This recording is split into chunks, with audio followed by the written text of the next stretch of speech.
From the beginning, NATO has responded to the COVID-19 pandemic to ensure this health crisis doesn't become a security crisis.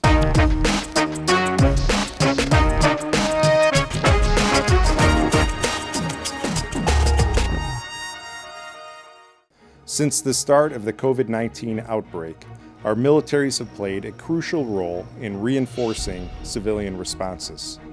Across the alliance, 500,000 troops assisted their governments in the fight against the virus. They have flown medical personnel, transported tons of medical supplies and equipment, and helped build field hospitals.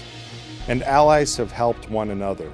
NATO's main civilian emergency response unit, the Euro-Atlantic Disaster Response Coordination Center, has specifically coordinated more than 20 requests for international assistance from allies and partners, which translated into more than 130 offers in support of these requests. The pandemic isn't going away. This is a sobering reality, but it's one we can't ignore.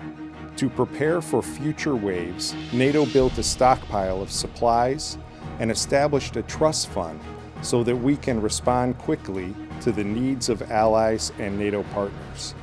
We are moving very fast on this, responding to requests for assistance with millions of euros in medical supplies, including ventilators.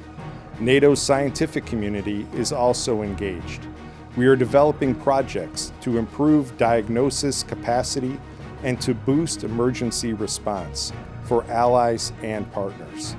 And while we help each other respond to this challenge, our operations and missions continue, and our ability to deter and defend remains intact.